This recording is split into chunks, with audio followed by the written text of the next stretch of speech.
Olá, pessoal, seja muito bem-vindo ao nosso curso de Exame Físico Descomplicado. É um prazer tê-los aqui estudando o que eu acho, particularmente, a temática mais importante dos cursos da saúde, que é a semiologia. Eu sei que eu sou suspeita, sou professora de semiologia desde 2014, mas a semiologia, o exame físico, é a base para qualquer outra disciplina, é a base para um bom exame clínico, é a base para que você consiga no plantão descobrir achados, saber correlacionar sinais e sintomas, entender o que está acontecendo com o paciente. Então, seja muito bem-vindo. Meu nome é Érica, eu sou a professora Érica Coelho, eu sou enfermeira intensivista, eu sou especialista em terapia intensiva, então grande parte da minha vida profissional foi dentro de UTI. Eu sou mestre em gestão e administração de serviços de saúde, tenho MBA na área de gestão também, e eu sou uma estudiosa de forma contínua pela semiologia, pelo exame físico. Eu amo as literaturas, os artigos, e a cada novo livro, a cada nova ciência que vai surgindo, eu adoro ir aperfeiçoando e estudando. Então, hoje eu vou compartilhar isso com vocês durante vários módulos. Então, o nosso curso de exame físico, ele é dividido em várias temáticas, em vários módulos. Hoje, aqui, nós temos o módulo um, que é o módulo de anamnese e avaliação inicial do paciente. Então, nós vamos assistir esse módulo, ele é dividido em duas partes. Então, eu vou explicar como que funciona o curso para que vocês se orientem. Peguem papel, caneta, façam as anotações. Vocês podem assistir quantas vezes quiserem. Ao final, vai ter o certificado que vale para o seu currículo, para uma entrevista e para a vida, né? Então, aqui nós estamos no primeiro módulo, dividido em duas partes, e nós vamos passar, a partir do próximo módulo, a gente vai para o laboratório. Então, lá no laboratório, eu vou fazendo o exame físico, como tem que ser feito num paciente modelo real, explicando aí todas as técnicas semiológicas, as técnicas de investigação, tá? Então, finalizando esse primeiro módulo, a gente se encontra no laboratório, né, a gravação do curso ocorreu lá. Então, o módulo 2, que é exame físico de cabeça e pescoço, depois a gente vai para o sistema neurológico, depois para o sistema cardiovascular, depois sistema respiratório, exame físico do abdômen, e a gente tem o último módulo, que é o encerramento e um bônus final, aonde vocês recebem aí um bônus desse curso, que é uma listagem onde tem um auxílio de como entender e aprender termos técnicos e escrita no prontuário, e nesse bônus a gente vai poder entender melhor isso, tá? Então vamos direto ao assunto, começando pela anamnese, o nosso módulo um de anamnese e avaliação inicial do paciente. Anamnese é chamada em muitas literaturas de arte de ouvir. Eu só consigo diagnosticar, seja o diagnóstico se qualquer que você esteja fazendo, seja diagnóstico médico, seja diagnóstico de enfermagem, diagnóstico fisioterápico, dependendo da sua classe profissional, a gente só consegue descobrir se eu investigo. Então, eu só consigo diagnosticar se eu aplicar uma boa anamnese. Então, aqui a gente vai entender todas as etapas, como que a gente aplica, como que usa o formulário, e nós vamos correlacionando tudo que a gente vai entendendo aqui, porque essa anamnese, ela vai ser a base para a próxima etapa, para o próximo módulo, que já vai ser ali mais prático. Então, a gente começa com a definição de alguns conceitos. Conceitos importantes que a gente estuda, mas que muitas vezes esquece, que caem em muitas provas, em muitos concursos, que são extremamente simples, tá? Então, primeiro, sinal, sintoma e síndrome. Qual que é a diferença, né? E às vezes se mistura. Então vamos lá. O sintoma, vejam a palavra, eu sinto, sintoma. Então tudo que eu sinto Dor é um sintoma.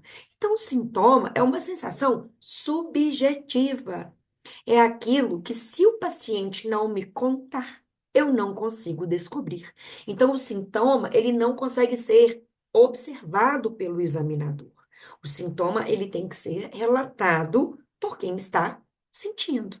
Então, vejam só essa imagem aqui, por exemplo. Esse rapaz aqui. O que ele sente? Qual é o sintoma dele? Eu não sei, nem você. A gente pode suspeitar. O corpo fala, sim. Mas será que é dor no olho? Será que é dor de cabeça? Uma cefaleia? Será que ele está triste? Não sei, não é? Então ele precisa me relatar. Então, dor, náusea, dormência, insônia são percepções subjetivas anormais que o paciente tem que me relatar. O que é diferente do sinal? O sinal, ele é objetivo. O sinal eu vejo, eu observo, tá? Então, por exemplo, esse braço aqui da imagem do centro, eu percebo ali que tem um exantema, né, manchas vermelhas, petequias às vezes, enfim. Então, eu vou aprofundar nesse sinal que eu vejo para poder descobrir ali o que é, tá? Então, eu observo. Então, eu vejo um edema, eu vejo uma cianose, eu vejo uma tosse, eu vejo uma ferida. Então, o sinal é um dado objetivo. E a síndrome, ela é um conjunto de sinais e sintomas que pode ter aí diferentes causas, tá? Então, é uma associação de sinais e sintomas. Sinais e sintomas, quando se juntam, eles dão características de síndromes, ou eles dão características de doenças. Então, sabendo semiologia, eu consigo descobrir sinais e sintomas e correlacionar com a clínica do paciente. E aí a gente vai desenvolvendo o que a gente chama de raciocínio clínico. Esse eu desejo muito que vocês tenham. E como que a gente tem raciocínio clínico? Estudando, vivenciando. Então, o raciocínio clínico, ele vem com o tempo. Mas eu preciso do meu conhecimento de base para poder interpretar dados, analisar combinações de informações para tomada de decisão. Então, eu preciso prescrever algo, eu preciso e descobrir o que está acontecendo. Então, o raciocínio clínico, ele é baseado aí em probabilidades. O que está acontecendo? Qual que é a minha percepção enquanto profissional daquilo que eu tenho como objetivo, que é o meu conhecimento? E aí eu vou descobrindo sobre a clínica do paciente. Isso é ter um raciocínio clínico, tá? Então, eu desejo muito que ao final desse curso, quando vocês passarem por todos os módulos, vocês consigam ter desenvolvido aí raciocínio clínico, tá bom? Então, vocês estão vendo que eu estou falando de clínica, descobrir a clínica, né? Então, a clínica é soberana.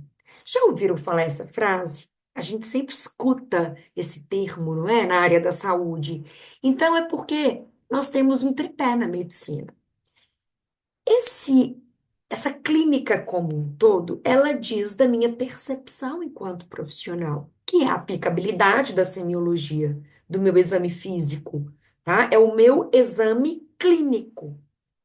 E nós temos outras associações que contribuem muito com diagnósticos, que são exames laboratoriais e exames de imagem, exames mecânicos, eletrônicos.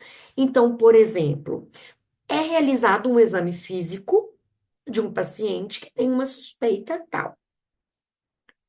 É feito um exame de sangue ali, por exemplo, laboratorial, ou também realizado uma tomografia. Então, esse é o tripé. E aí a gente diz que o exame clínico é a parte fundamental do tripé, que é onde se apoia o nosso conhecimento, que é onde o profissional está muito ligado diretamente com esse paciente. tá? Então, vocês vão escutar muito esses termos de clínica soberana, de exame clínico. Então, é isso, por isso que a gente tem que estudar tanto, por isso que a gente tem que saber aí todas essas questões, tá? Então, vamos ao capítulo 1, falando da origem e da importância da anamnese, que está dentro desse módulo de anamnese, que é a parte inicial do curso, tá? Então, anamnese significa lembrar. A origem em si da palavra, tá? É de origem grega. E vejam só, vou dar um exemplo aqui para vocês. Todo mundo já escutou a palavra amnésia. Amnésia não é esquecer, esquecimento. Anamnese, o prefixo a não significa não, negação. Então, anamnese significa aquilo que eu não posso esquecer, aquilo que eu tenho que lembrar. Eu tenho que lembrar durante todo o meu cuidado com o paciente.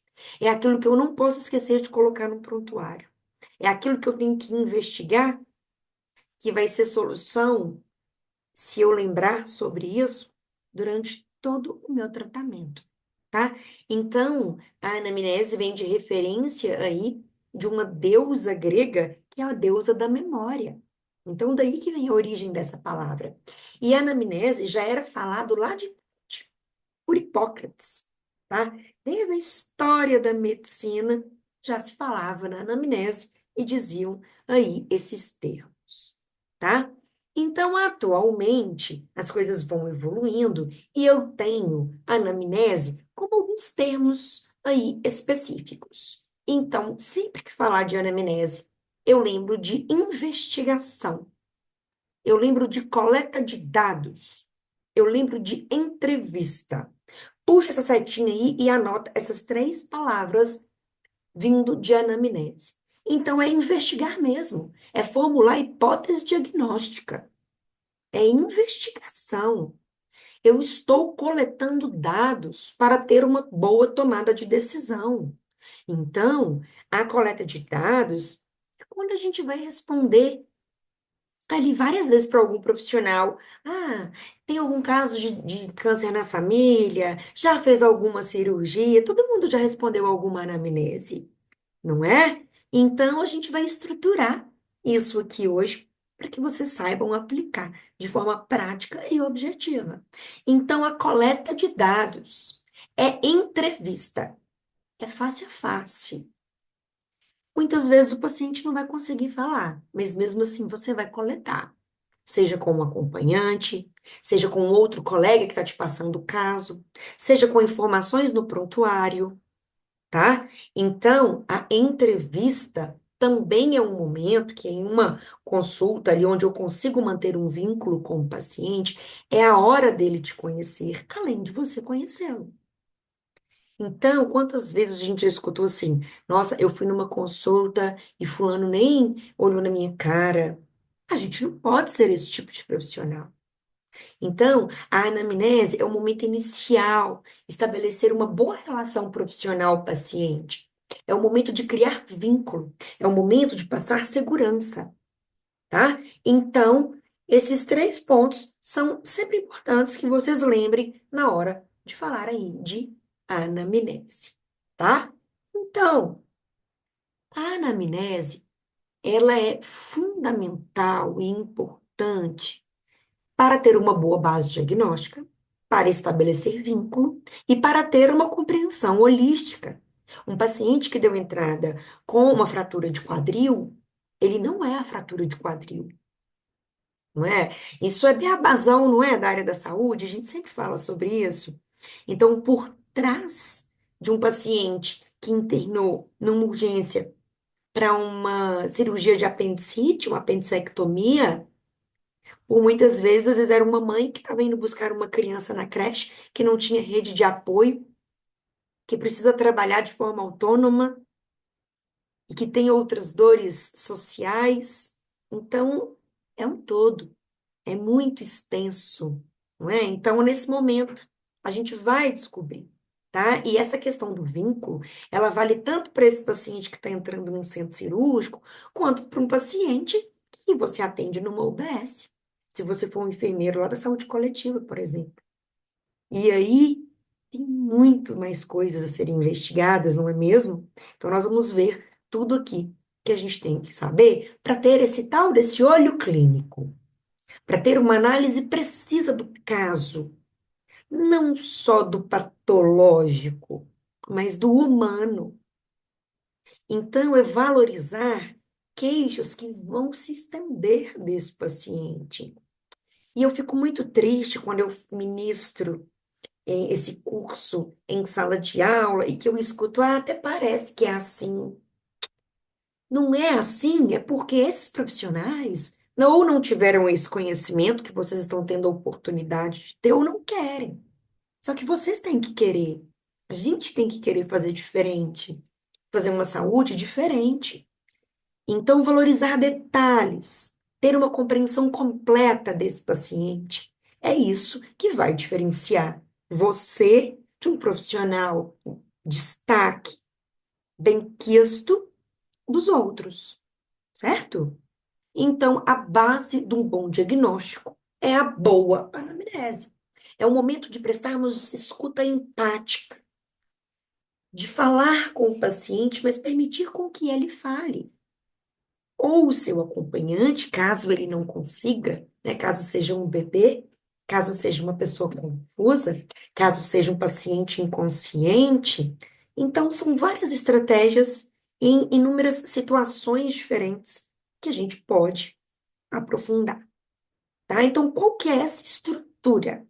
E quais que são as técnicas importantes e fundamentais aí para uma boa anamnese? Eu tenho a possibilidade de fazer alguns estilos diferentes de anamnese, tá? Porque muitas vezes, quando fala de anamnese, pensa-se num roteiro engessado onde eu vou coletar essas informações, tá? Então, assim, existem perguntas, né, direcionadas, existem formulários, inclusive nós temos um roteiro inteiro aí de anamnese e exame físico que tem tudo que vocês terem que, né, que coletar, mas por muitas vezes eu posso começar fazendo perguntas abertas, tá? Então, por muitas vezes eu não vou ter acesso a esse roteiro ali no momento. Pensa no enfermeiro emergencista, no médico que trabalha no SAMU. Não é? Ele não vai ter um tempo ali de parar, de pegar um papel, de abrir um computador, mas ele sabe aplicar a entrevista. Ele sabe descobrir inicialmente o que está acontecendo com aquele paciente. A anamnese, ela não acontece só no consultório. Ela acontece às vezes no asfalto, tá? Então, a gente tem que entender e saber fazer perguntas abertas, de formas espontâneas. O que está acontecendo com você? Como você se sente? Quando que começou? O que houve?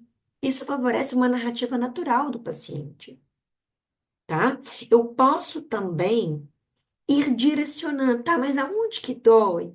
Alguma coisa que você faz piora? E vocês vão ver que isso a gente encaixa em algumas etapas dessa entrevista, tá? Então eu preciso manter um contato visual. Eu não posso invalidar sentimentos. E isso acontece muitas vezes com alguns perfis de pacientes. Então, às vezes, numa consulta com uma criança, é comum o entrevistador não olhar para a criança, olhar só para a mãe. O seu paciente é a criança.